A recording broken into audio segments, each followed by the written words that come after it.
Hey fellow babies, welcome back to Pachter Factor on SIFTD.net. I'm Michael Pachter, your host, at Michael Pachter on Twitter. If you are watching this real time when it's brand new, it's because you are helping us out by being either a patron on Patreon, and thank you very much, or by linking your Amazon Prime and your Twitch Prime accounts. Amazon pays us for that, so it costs you nothing. It's part of your Prime benefit. If you can remember to do that, the description on how to do that is in the show description below. And then finally, you could be a YouTube subscriber. That would be great too. You're getting it real time. If you're not subscribing, we understand times are tough. Everybody's got a job and plenty of money, but they don't want to spend it. But you're getting it on YouTube a week later. And again, I insist on that because I don't get paid, as you know. But we do have to pay for production. It costs money to actually put this up. So appreciate your patronage. Wishing all of you a very happy holiday. From SIFTD, from my good friend Derek D111. Is PlayStation VR2 too expensive? You had said before that if it was $400 it would struggle. And by the way, in that episode, I actually said $300 and Shane's like, no way, NFW, it's not going to be $300. You're crazy. They can't do it. And I'm like, but it's wired. It's cheaper. The processor's in the PlayStation. Nope. And he was right. I am shocked that it's $500. So what do you think now the price has been revealed as $550? Should Sony have made some concessions to make it more affordable? Sony says it will have roughly 2 million units in the launch window beginning February 22nd. How long will it take to sell those units? Here's what's crazy. Sony, you guys may not have actually noticed this, but Sony's a Japanese company. Okay, and I haven't looked this up in a while, but I can. Shane will put a graphic up to get you the right numbers. But a couple of years ago, there were 100 yen to the dollar. And now it's around 130. I think those numbers are pretty close. Shane can put a graphic up and let you see the right numbers, but let's use 100 because the math's easy. If there's 100 yen to the dollar and Sony sells something for $1, they get 100 yen. So they sell it for $550. They get, I hope this is right, 55,000 yen. I hope I did the math right. Yeah. So they get 55,000 yen. If the yen goes down, meaning worth less, and there's 130 yen to the dollar, and they sell something for $550, they get like 68,000 yen. And again, Shane will do the math and put it on a graphic. But which is better, 55,000 or 68,000? I'm going to actually do this now because I can't remember. And again, I don't actually know how many yen there are to the dollar. Should I look it up? 71,500 yen. So Sony at 550 gets 71,500 yen, and at 100 yen per dollar, they would have only gotten 55,000. They're making 30% more, and that is 30%.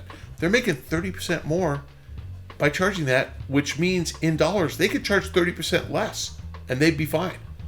But they chose not to. Greedy pigs. They are being crazy greedy here. So what do I think is going on? I can't even conceive that PlayStation VR2 costs $550 to make. No way. I'm sure it's really cool, and the specs are really cool. But I think what Sony's doing is they're producing something that costs $350 to make. They're gonna make $200 a profit because they can, and they figure that if 2 million of you are dumb enough to part with $550, they'll make $400 million bucks. And so they're just exploiting the Sony fanboys who have to have everything new and pay a lot of money for it. Now, in fairness, it's a business. They are capitalists. They want to make money. It's a profit deal. God bless them. But is $550 too much? Yeah. I think this thing is a joke. I think the pricing is a joke. And the funny thing about VR is it's the classic chicken and egg. You need a lot of headsets to justify developers spending the money to build a lot of games, and you need a lot of games to justify consumers buying the headset.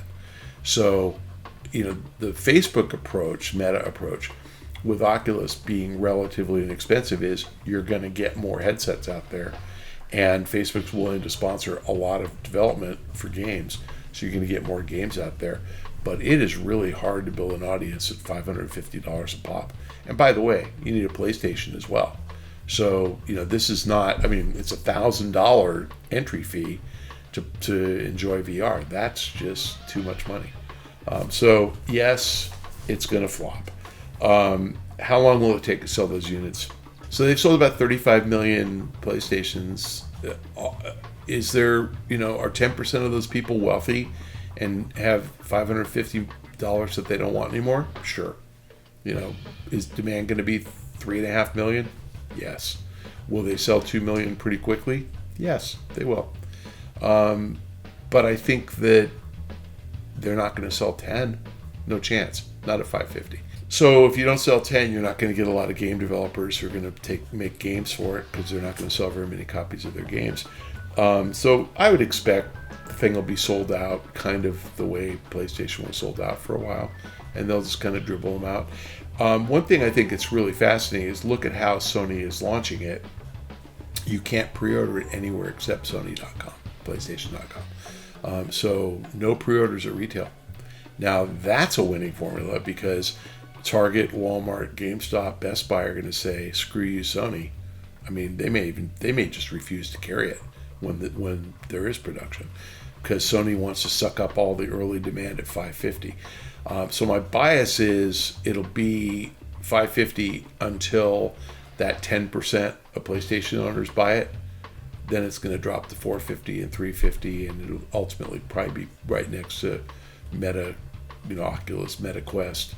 On the discount aisle at $300. But in fairness to them, they're a U.S. company. I get it.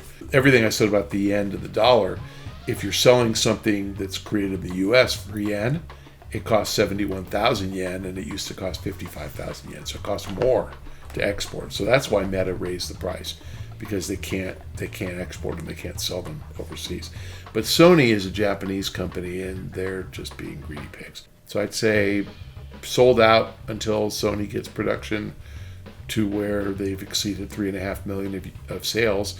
Once they cross the 3.5 million mark, and again, they'll sell more PlayStations. Once they cross the 5 million mark, sales are going to slow dramatically. I think 10% attach rate's about right. The first PSVR had like some issues because it was corded. I know this is too, but the wired headset, the cord was too short. It wasn't comfortable. I understand that they've actually fixed that the cord's longer, the headset's more comfortable. The display, if you recall, I think it ran at 30 frames per second per eye or something. This is better. So I expect that this will have more acceptance, and VR is more of a thing now than it was 5 years ago. So I think that the market is probably twice as big ultimately, but at the same price. At $400, the market is probably 10 million. At 550, the market's 5 million. I think it's about the same size market because they raised the price so much. But what's it going to take for it to work is games. This is like, again, none of you guys are old enough to remember this, but I remember I actually had a Betamax. And I bought a Betamax because the Sony video recorder was better than the Panasonic, and the quality of the tapes were much, much better. And obviously you didn't buy VHS tapes or beta tapes, you rented them. And you go down to Blockbuster and there's like one little shelf of beta and the rest of the store was VHS. And I quickly pushed my Betamax in the garage and I bought a Panasonic VHS because I couldn't rent movies. If there's no content, you're not buying this damn headset. So what's it going to take to make it work? More content. And how are they going to get more content? Well, I can tell you for sure it's not coming out of Bungie. They blew $3.5 billion of their wallet on Bungie. They're going to need to buy a lot of studios. Now they did buy one VR studio. I think that maybe they have two, but there will be VR games, and there are guys out there. Servios makes the Creed game. It's good. If you played it, it's actually quite good. So there will be guys who make games for them. And as I said, the Astrobot game is really great. There are really good games out there, but not enough to justify spending $550. You're not going to spend $550 to play two games. You're going to spend $550 to play, 30, 50. You're going to have a choice. And the problem with games is everything doesn't appeal to everybody. So again, let's wait for this thing to come out and see what the reviews are. If people say, oh, it's super comfortable, I wore it for 4 hours, I didn't get dizzy or sick or nauseous, and my head didn't hurt and my ears didn't hurt, that's great. But I don't know. I just don't know. I mean, I haven't seen it yet. Sony stopped being like accessible and having meetings with the analysts and showing us stuff ahead of time, so I haven't seen it. Maybe someday. Maybe they'll show it at GDC or something, which is after it comes out. Maybe that's when I'll see it first. Thanks for joining us on Pachter Factor. Again, wishing you a very, very happy Festivus, Hanukkah, Christmas, Kwanzaa, anything else that you might choose to celebrate if you don't celebrate. Hope you just have a peaceful end of the year and a happy new year. We will see you next time.